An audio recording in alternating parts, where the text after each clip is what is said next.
I got a very fortunate circumstance one day to go on a business development trip by myself. And I can remember our amazing boss at the time, and he asked me if I minded traveling. Now, this is a person that's been stuck in a cubicle for 2 years, and you just said, hey, do you mind going somewhere besides your cubicle? And I jumped at the chance. And he said to me right then, he said, you should be careful what you wish for. And so I went out, and the customer ended up buying the software. And the happy accident was that I was not particularly great at programming. I wasn't schooled in it, number one. I didn't enjoy it. That doesn't make you very good at it. And Black & Veatch said, well, good, because now we know you can sell. So we don't have to fire you as a programmer. We can just turn you into a salesperson.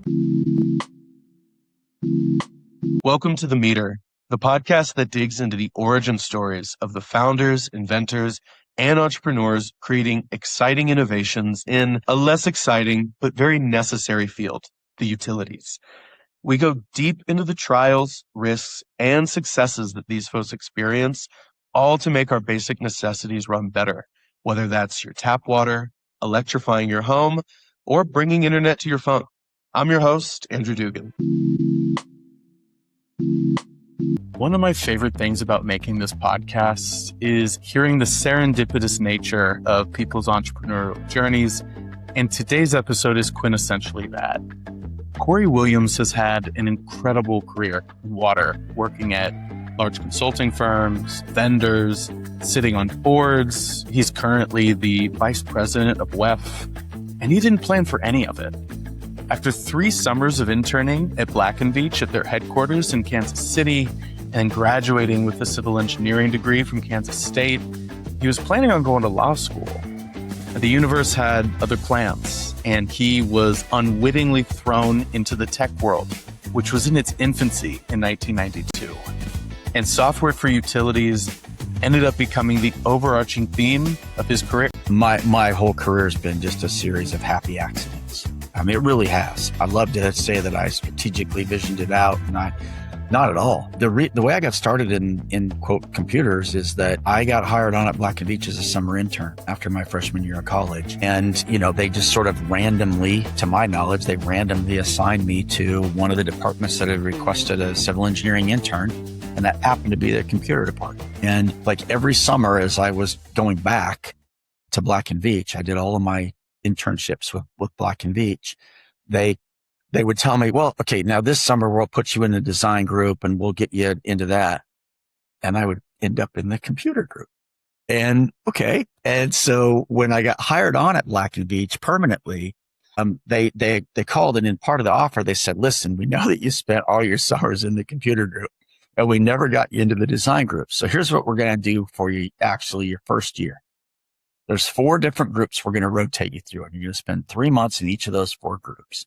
And then once you're done with that, then we'll all sit down. We'll figure out which of those groups is the right fit, and we'll assign you to that group permanently, but we'll put you into a design group. Great. So I took the offer from Black & Veatch, and I showed up my very first day, and I filled out my paperwork, and then I went to the building where the water division was. And as I walked into the building, my boss from all the summers met me at the door, and he said, I didn't put 3 summers into you to lose you to a design group. Well, let's go.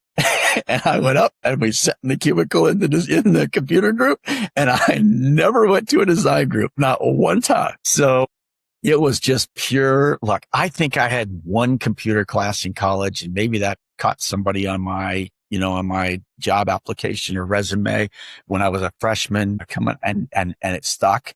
And he basically said, yeah, I invested 3 summers in you. You belong to me. Let's go. And that was that. Never went to a design group. That's so funny. Yeah. And I can appreciate that after 3 summers of developing you. He's like, I've been cultivating you to come onto my team. I'm not giving you up that easy. And that's right. And so you, as you say, just kind of fell into computers. It wasn't something that you necessarily were even studying, much less had gravitated towards. You needed a summer internship, just like any other engineering student, and that's what you did. And you end up in the computer group, and this is in the early 90s, right? Yeah. And so computers is a very different term than when we talk about software and things of that nature. So what does that look like? How are you applying computers at Black & Veatch to utilities? What does that look like in 1992?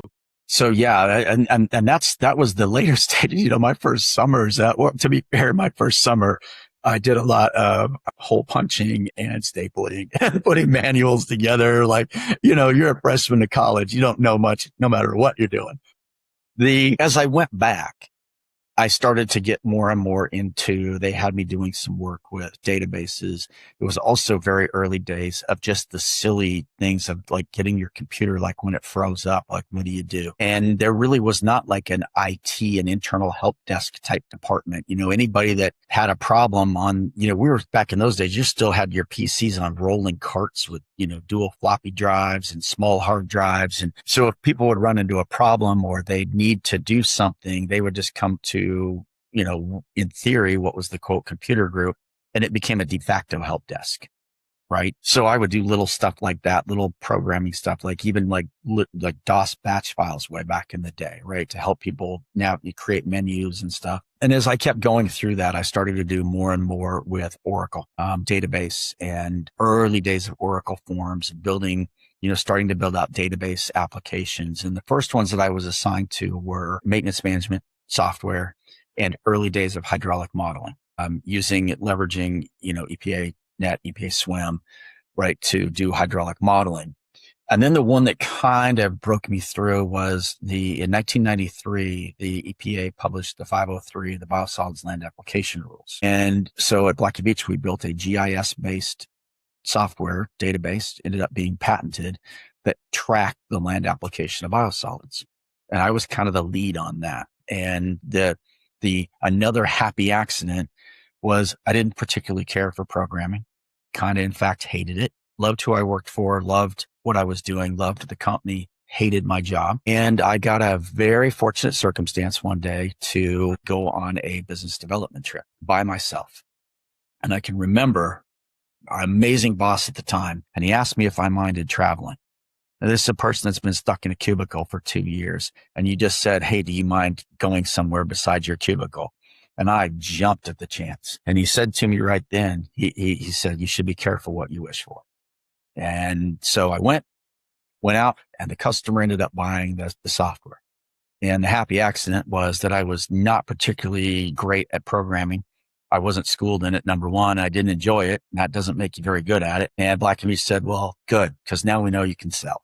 So we don't have to fire you as a programmer. We can just turn you into a salesperson. So I started going out and meeting with customers, selling software, right? And getting people to understand the changes in their daily activity and how software, particularly databases back then, could enhance, right? Make report writing easier, tracking easier, all of those kinds of things. And these are still in the early days of all this kind of stuff. So I started to get into that type of thing. So it was just, again, pure accident that I was in the computer group, and pure accident that one day all of my bosses could not go on a sales trip, and they sent me, and pure accident. Because you're pretty young at that point in 1994, you're like 24 years old maybe. Yep. And so typically, you're right, young EITs are not in BD at that point in their career quite yet. 24-year-olds. Don't talk to a customer unless they talk to you, and then look at me first and see if I give you permission. Do not talk to a customer. Do not leave your cubicle.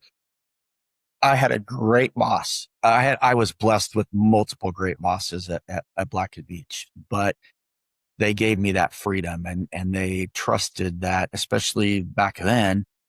Who else knew more about it than necessarily I did, particularly that software? And I don't know what he saw in me or didn't see in me, but gave me that opportunity to go on a client meeting and talk to them about software and databases. And I was passionate about it. Like, I loved what we were doing.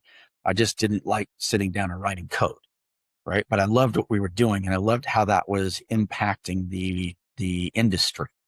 So he gave me that freedom, right? It's something that I've carried with me for a long, long time. Is sometimes you just have to say to people, go figure it out. Just go do it.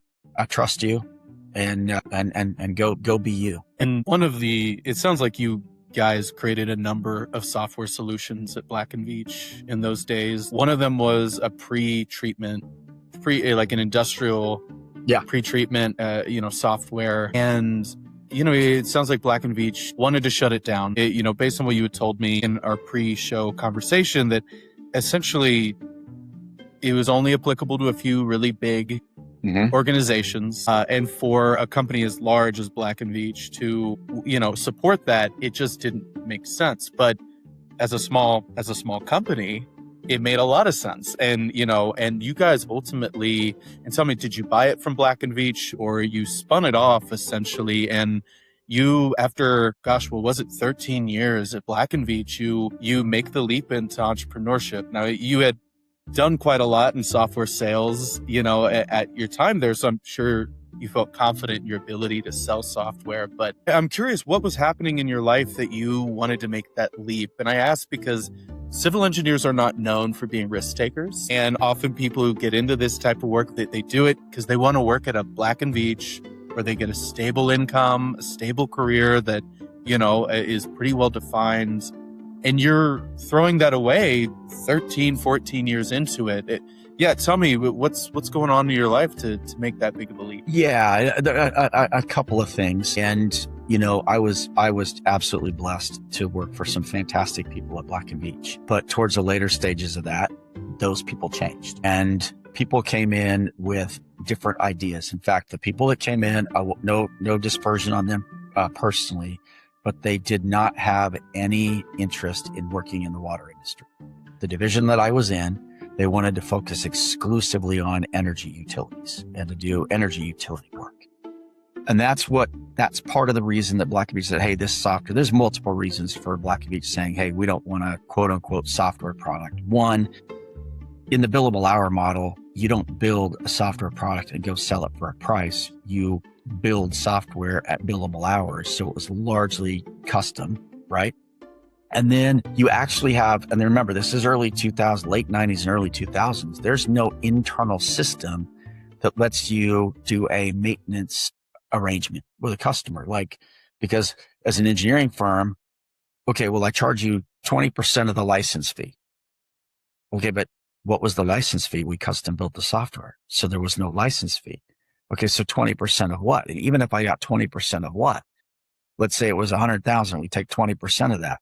Okay, now Black & Veatch is accepting a liability for $20,000 to maintain that software no matter what. And in those days, lots of stuff could go wrong because you get different computer, different chip, and different this. And Black & Veatch isn't going to take on the legal liability of software maintenance because it's not their business. So you're completely understandable, by the way. They would want to do it in an arrangement that is, no. You're welcome to, hey, customer, you call us anytime. And if you have any problems, well, we'll be happy to do that for you at X number of dollars per hour. Right. But even then, it's hard to maintain a staff because are you supposed to sit there and wait for a customer to call? And there's no revenue stream associated with that. So it didn't make sense for Black & Veatch to have it. You had leadership that had a different tact on and an approach on what they were going to do. And it just became an opportune time for me to say, hey, I can go create this and build this into a company. The arrangement that was worked out was fundamentally Black & Veatch did not want to leave very large customers like Chicago and Los Angeles and MWRA hanging. Like to say, hey, we abandoned that software product doesn't look good. And at the same time, there's really not a revenue stream. So, hey, you take so there was no money that changed hands. You take the product, Corey, and go build a company and go create maintenance arrangements with those customers. The customers are now taken care of. Liabilities off of Black & Veatch, and I get a company. I mean, it's win-win-win. Yeah. So that was really the emphasis. That's quite an arrangement. Yeah. That's quite an arrangement. Yeah. And you're there for 7 years and the company grows ninefold from when you start. Revenue goes up 400%. I'm curious. I mean, those are really great numbers. What are you doing over those 7 years? I mean, clearly you saw the potential because you were working in it before you went off. I mean, was it new markets? Like you went out and expanded who you're going to, did you go offer more things to those big, Chicago, LA, and big companies. Yeah. What's happening in those 7 years that you guys grew the way you did? It was fun building and maintaining good consulting relationships. I mean, this is early days of a utility even thinking that they needed an IT strategic plan, right? Like nobody thought of a CIO being at the actual executive table back then, right? Like a CIO. Well, we'll have them report to finance, right? Like that. So it was still very early days of how are we adopting technology and absorbing it. So we hit a nice little, no pun intended, we hit a nice little inflection point. But the other thing was the demand for databases and other types of software was just kind of exploding. And utilities, water utilities in particular, hadn't staffed that way. They didn't have, programmers sitting on the bench on their table. They had people that were familiar with running like big mainframes and stuff, not necessarily software development. So what we were able to do is to go to some of those pre-treatment customers and start to build other software, large scale software applications for them, largely around things like work orders or bringing and data consolidation, I think is the best way to describe it, where you're bringing SCADA, pre-treatment, laboratory, right? Bringing that together and saying, let's do our reporting out of this. Let's do our trending out of this. So we started to build large software systems for some of those same customers. So you guys, your timing is really great, right? You're right. Going into the aughts, there's just this explosion after the .com boom, right? Yes. That you guys are really riding on, and you're right place, right time. Your company's growing like crazy, and you get to the point where you actually decide to buy a software. And remind me what it's called. I like OpServe or something. OpSystems. Yeah. OpSystems. And I'm curious. So you had the pre-treatment software. How did it complement your existing business? Where did you see that complementing what you were doing already? So one of those big software systems that we were building was to bring in laboratory data, pre-treatment data, SCADA information, et cetera, and put it in a database for these large utilities to run.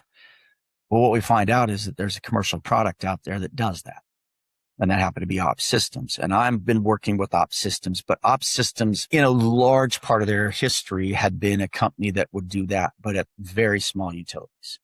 The Eagle River wastewater treatment plant, right? Places that you'd not heard of. And no offense to them, but little places that you never heard of. And I started to work with OpSystems. It was a father-son ownership.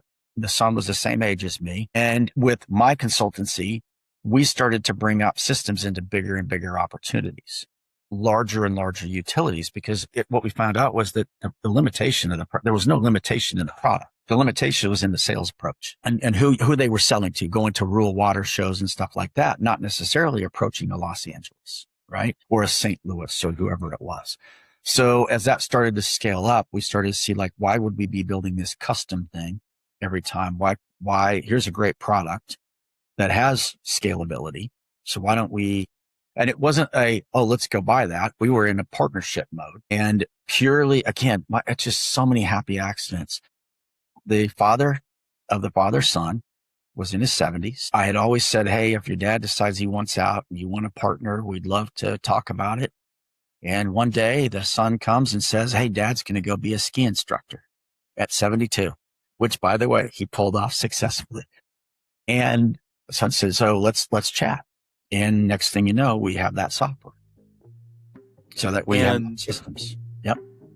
And again, lots of happy accidents.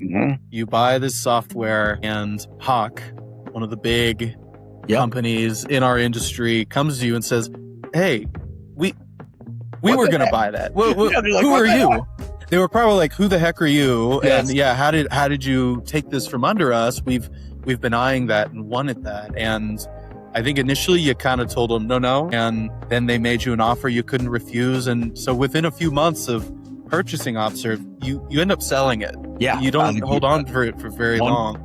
Just over a year later, we sold it. Yeah. Just over a year. And I had every intention of holding that. Hawk was, good to work with. It was a good home for the employees too, right? I think we'd have been great, but it was a great place for that. And, they had 70 regional salespeople the growth and the sales growth that you could have. Their reach, Yeah. huge reach, even bigger than you guys at that point. Yeah.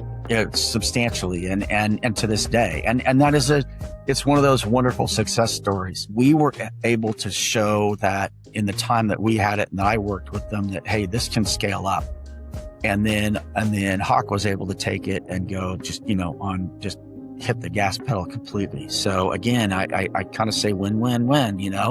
Everybody kind of got something out of that arrangement and relationship. But to this day, Hawk has Hawk WIMS. OpSystems became Hawk WIMS. Yeah. Going into 2012, you leave IPS. You do 7 years there, and you are probably headhunted to be CEO of Optimatics. I'm curious, was that tough to leave? Was it time? Here's this thing that is essentially your baby again, and I'm sure that was tough to leave. So tell me, what was going on that made you make that switch? Yeah, it was. It was very tough to leave. I loved and still love Inflection Point. I had an incredibly supportive business partner that was the majority owner. He was, one of the things in that time at Inflection Point, OpSystems was just the first of the software products that we ended up buying. We ended up buying multiple others. But as we did those, as we sort of did that, what would happen is he and I would kind of figure out who's going to work on what parts to build that business up and correct the problems. And he's busy running a much, much larger organization. I'm running Inflection Point, and we're together trying to run these software companies and help get them on the right path and get them going. And so one of the interesting things about Optimatics was it was the first chance to be a pure CEO of a pure software company. And again, he was so supportive. And one of the things he said was, look, this is a great opportunity for you to go learn how to be that CEO so that down the road, if we want to buy more software companies, well, then you just go in and be the CEO of that company. And we don't have to kind of tag team and find somebody in the organization to turn it over to. Like, you do it. So kind of our grand plan was that I would go do that. And then we'd come back and buy more companies. And the grand plan never worked out, but it worked out fabulously. And he's still a mentor and a very dear friend. And we still own IPS together. But that was sort of the part of the thinking was, let's go take a run at being a CEO, learn from that, and then we'll come back and buy more software companies and I'll drop in as the CEO. So that was one of the reasons for sort of like making that leap. I think the other was, as the market was maturing, it was less and less about doing consulting. Like utilities were starting to get more and more sophisticated, a lot less custom software development. Because again, utilities had, hey, we've got people on staff. Whoa, we're not doing custom software. We're going to buy off the shelf. So it was also just a good time organizationally for us to kind of make a transition away. So I took the CEO job at Optimatics. And how was that, making that not just a transition of companies, but a role, from going from more or less a startup, if you will, or sort of a startup environment to perhaps like a more established company and being the CEO? Yeah. How was that transition for you? Optimatics had been around for a while, but it did not have at that time any real commercial success. It had some great projects and it was amazing technology, but it had very, very limited commercial success. And that did exist was principally in Australia and in very, very small pockets of the US, but no broad understanding. If you'd asked somebody in the US market about Optimatics, they'd have said, never heard of it, right? Including people in the industry. Today, I would say that most would say, yeah, I've heard of it. They may not know what it is, but they've heard of it. Then nobody had heard of it. And so taking that over, it was from a company size standpoint, it was a dramatic step backwards, right? Huge. This is one of those things where you're in a startup. It was pure startup mode. Like, are we going to make payroll Friday type stuff, right? Like I missed more than one paycheck at Optimatics and, we always made it up, but the CFO she was phenomenal. We juggled and we fixed it. We got everybody paid but it was absolutely a bootstrap type of a thing. And I learned a tremendous amount being in that bootstrap mode. I probably learned as much in that bootstrap mode as I did in all the prior years kind of combined, because when you're in that type of situation, you learn very quickly that what happens if you spend money incorrectly. Yeah. Yeah. You can literally When, go out of business. Right. yeah. Yeah. Yeah.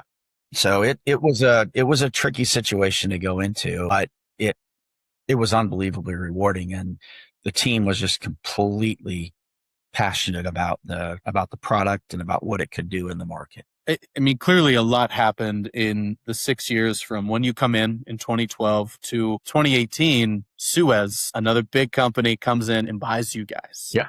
And, I'm certain that you had to be a pretty attractive offer for them to come in and purchase you guys. So clearly there was a big shift in those 6 years from being that scrappy startup to being a healthy company that's attractive to purchase. I'm curious because I think, again, here's another example where you have really grown a business in a relatively short amount of time in an industry that has a long sales cycle. What are you doing to help improve sales? I think what is happening that you're able to get the traction that you do? I think because this is the question everyone's asking themselves that's Right. in this industry. Yeah. Yes. How do you get traction? So a couple of things that feed into that. First is it is about commercial. One of the fantastic things about Optimatics, and it translates to SmartCover, is I started out foundationally, same thing with OpSystems. Started out foundationally with an amazing product. The technology already worked. It was already awesome. And it was ahead of everybody else. That's a great place to start from. Even if you're financially strapped, it's a great place to start from, because the first thing you have to do is not go fix it. Now what you have to do is go sell it. Right. And in this industry, you don't just go out and take orders and sell. And the industry can smell the salesperson on you. Right. If you come in and you're just trying to schlep product, you've got to educate. Whenever you've got something that's relatively new in the market, and Optimatics is relatively new, it completely changes the way you think about your capital planning. SmartCover, I'll explain that one in a minute. But when you're doing that, you're educating, you're not selling, but you've got to educate fast, and you've got to get the word out, and you've got to start to create brand recognition and create a little bit of a buzz, and to get, but are we a project-based company or are we a subscription-based company, right? What you better pick, because it changes the way you go to the market. Are you working with partners? Or are you trying to do it yourself? Like, making those fundamental commercial decisions. And I will just tell you, I was always just so blessed with a great team at both Optimatics, at SmartCover, even in my inflection point days. But one of the things that you recognize in those small companies is everybody's in sales. Everybody's in sales. Don't say, hey, I'm in engineering. I'm in software development. It's not my job. Yeah, it is. Because pretty much everything is everybody's job, but sales is everybody's job, especially when you have a great product. We might need you to do a demo and be really good at presenting that, even if you're in engineering, because you understand the deep intricacies and you understand how that the subtleties and the nuances in a hydraulic modeling scenario. So one, you got to get a commercial mindset in the entire company. Everybody is selling. Right? Everybody's engaged in the commercial activity of the company. There's no, well, that's on sales. Nope. We're all in it. We don't make any money if we don't make that. So that's I think a big part of it. The second is you got to get out there and you got to meet with customers, and you got to figure out who you're wasting your time with. And I don't mean like a direct customer, but you got to figure out, okay, wait, am I going to rep? Am I going through partners? Am I going with engineering firms? Am I going to direct to utilities? Because you can't say yes to all of that. You can't. So what's your best avenue? And then once you pick that avenue or two, you better go after it, right? If you're going to partner with engineering firms, you better be in their offices every day, educating their hydraulic modelers on how this works. If you're going direct to utilities, then you better be where they are. And that typically means conferences and, trade associations and all of those kinds of things, right? So it's an important part. Same thing applied to SmartCover. Amazing product, right? Got to go get the commercial engine moving. SmartCover started as CISO prevention. That's it. That's kind of what we do. And it's, okay, but wait, I need to educate you that the exact same device does cleaning optimization. It does I&I tracking. You can do CSO monitoring. It's got intrusion detection. But even then, level monitoring was not as prolific as it is even today, right? 6, 7 years, 8 years later in the smart cover scheme of things. Putting one on a lid on a manhole to track an SSO. Okay, I get that. That makes sense. If I have a problem, I can do that. But wait, you want to be more widespread? You want to capture sewer data? Why would anyone do that? So it's still an educational, even with a more mature product in a seemingly mature industry, you're still doing an education component as part of your commercial efforts. And I want to hear about Smart Cover, but before we get there, I am curious, so in 2018, you guys get purchased by Suez. What is that shift like? We see a lot of these big companies gobbling up a lot of smaller ones. And, there's a big shift in culture. And just like also, when you join a company at a different scale, just operations are completely different. Yeah.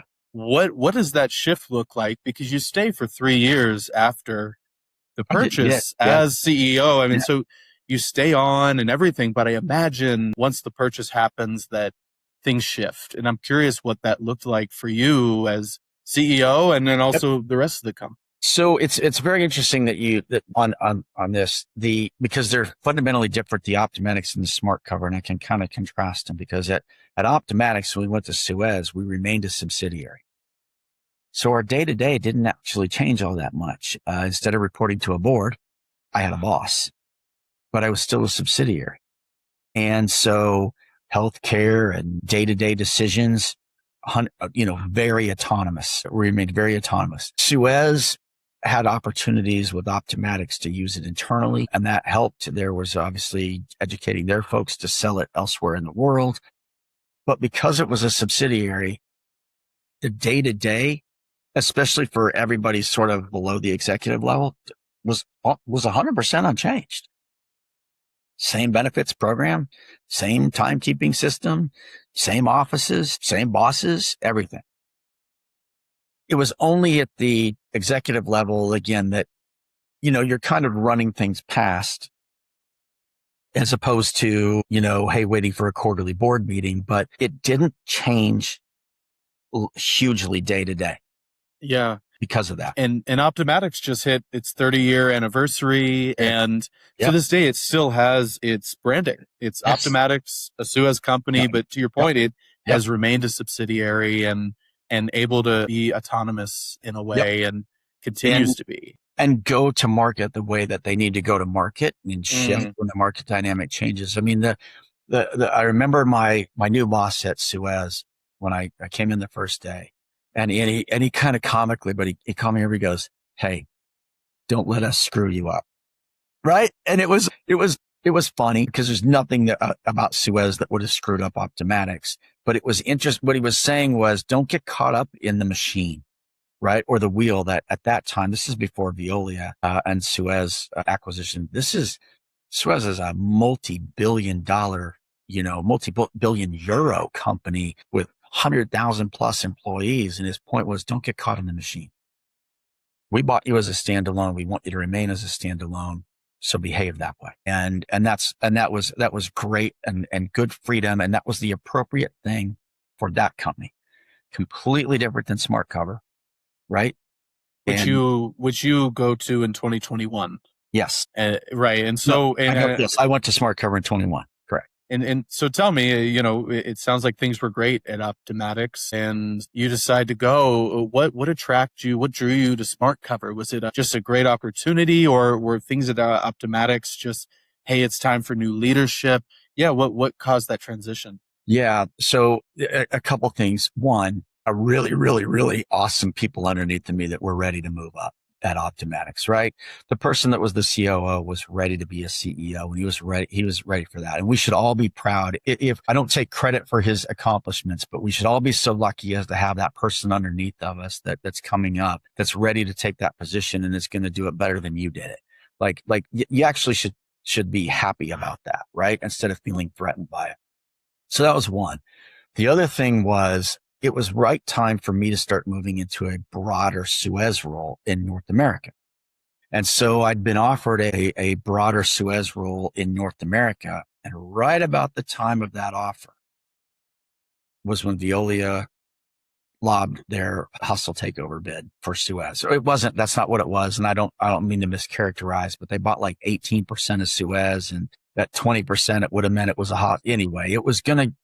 Veolia was going to take over Suez, and couldn't be fussed either way about whether that was good or bad. But what I did know is that process was going to take years. And that meant that you were going to sit in limbo. If I was at the Suez level, I would sit in limbo for years. You wouldn't be able to make decisions. You wouldn't be able to move forward with things. It was going to be tough and tricky. And the opportunity at SmartCover had opened up, and I was fortunate enough to be offered the CEO role there. And so I took that. So again, happy accidents lead to great outcomes. Yeah. Absolutely. No, I think you're right about that. Everything gets paused in those scenarios, and you don't know when it's going to go back and what decisions are going to be made, and whether they're, old promises are going to be upheld. That's in right. the new leadership. Right. That's and right. So nothing was promised at that point. Yeah. And I would have been working for a fantastic person, but as it played out, she ended up going to Veolia, and I would have been left at Suez. And so like the person that I would have been taking that for. So again, sometimes you get that feel that like, hey, this might not be the thing. And yeah. So SmartCover picks you up in 2021. And last year, SmartCover got purchased by Badger Meter. And so yet another giant gobbles up a company that you work for. And I think you're kind of hinting that looks a little differently than the Suez Optimatics. And so I'm curious, when SmartCover got purchased, how was that transition? What was the change there? Yeah. And, to be candid, like Optimatics and SmartCover, my fundamental job was to exit to a strategic, right? Or was to exit the company. Like there were founders and investors that had been in those companies, and they wanted to progress towards an exit. Right. And so that was the job. So, it wasn't like, we have to like anything like that. This is all planned and known, and then the employees know it, and it's good. The big difference is, and I don't know where I personally stand, because I see both sides of it, but Badger Meter doesn't want a subsidiary in SmartCover. They want it to be integral into the company. And that's sort of the CEO's philosophy, Ken Bockhorst. And I think it's actually really, it's really astute to do that. The one thing with Optimatics is you were also dealing with a company that was overseas, buying a company that's largely in the US and Australia. So having a subsidiary makes some sense. When you're all prosecuting the exact same market in North America, I'm not sure a subsidiary does make sense. And I like, when I don't think I'm giving anything away here, but when Ken and I first talked about the acquisition, one of the things he said was, if you're going to leverage the overall commercial teams, it doesn't really work with a subsidiary. And he's right. It doesn't, right? At Optimatics, we never completely switched on the global Suez, sales network, right? You just don't. So at Badger, it was much more of an integration, right? Don't make any mistake. I would never fool any founder. Integration is hard. It's not wrong. It's not bad. It's just hard. Right. And you got to prep your team for it, and you got to be ready. But even just like the littlest things that you think would be no roadblock whatsoever, a software changeover, or getting all the employees to now go and re-enter all their information in the new HR system. And 3 of them do it. New CRM. Yeah. And so there's all this little rundown follow-up stuff that just takes time, and it's hard. There's nothing about our acquisition by Badger that was harder.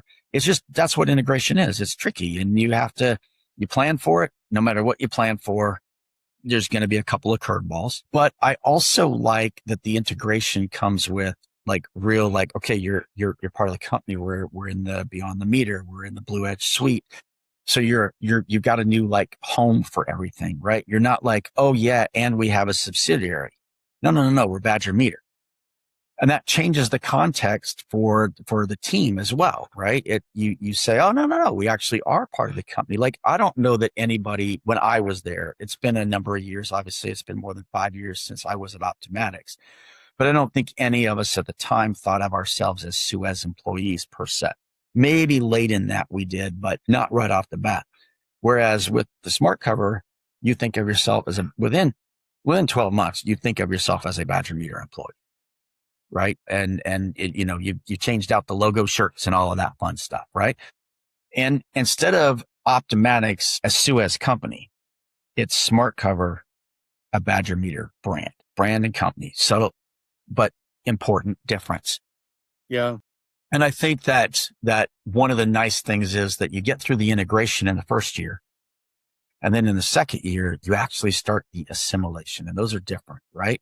Because now we're not talking about the routine tasks of here's your new computer and here's the phone and here's the new HR system and here's this. No. Now we're in meetings. The commercial teams are in meetings together, right?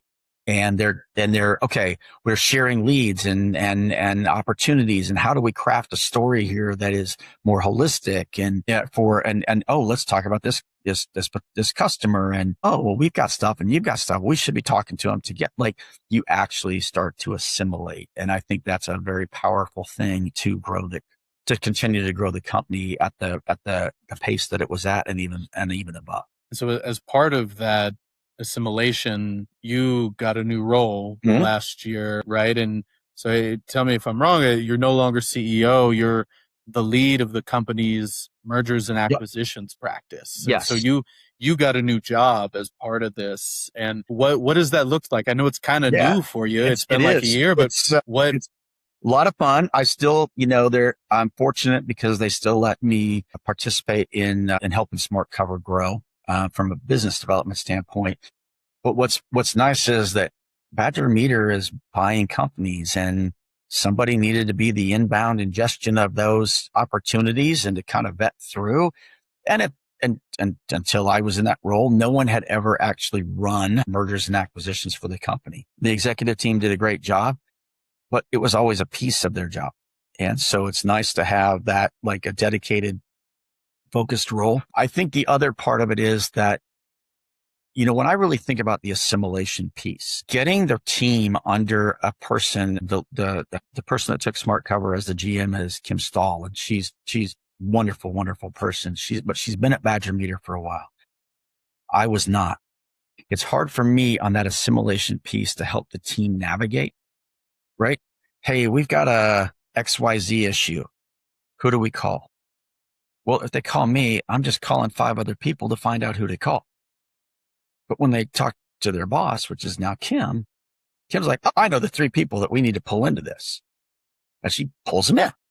And suddenly it's different because she knows Badger Meter to a much greater depth. And I think that's good when you think about a company transitioning in, if you're not a subsidiary, you should think about that transition and getting the folks under somebody who really understands the intricacies of the company. It's been wonderful. It's been great. I love working alongside Kim, but then I also get to go have some fun. Of course, nobody's given me a checkbook yet, so I haven't actually been able to write it. Because otherwise we'd have way more companies already. But so I'm not supposed to sign any checks. But it's been a lot of fun too. It's also nice because in an M&A conversation, I know both sides. When I ask a question of a founder or a CEO, I know how difficult that question might be to come up with an answer because I've been asked it, and I know how tricky it was, and I know how hard it is. And I know how being asked the same question a slightly different way, but 5 times, how that can be frustrating. And so I get to have a little bit with the founders and the CEOs of the companies we're looking at. I get to have a little bit different rapport with them. And I really enjoy that. No, that sounds like a really fun job. You get to explore all the different technologies, and, you get to dive into stuff, whether you end up buying them or not as Badger Meter. You get to check out everything that's going on in the industry right now. And for someone like you, I'm sure that's a blast. It's a lot of fun. Of course, I can't talk about any of it because we're all under NDA, but it is fun. And it really shows me the power that's in our industry, right? That the water industry as a whole, how many people outside of the industry are now coming towards the industry saying, This is important. Water's important. And you know what? We might not get the hyper growth that we're used to in other businesses, but this is important to invest in. And that's fun to watch.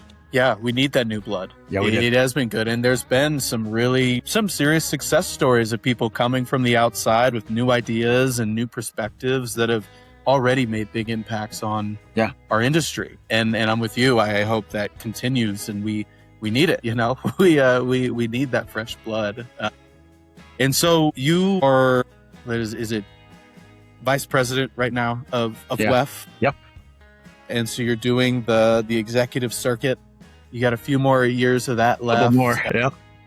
I assume you're having a blast at Badger Meter, but I'm curious, is retirement on the horizon for you, or are you're going to keep on going? I'm having too much water. I enjoy my day job and enjoy networking with other companies. I absolutely love my WEF responsibilities and truly that's a service thing, right?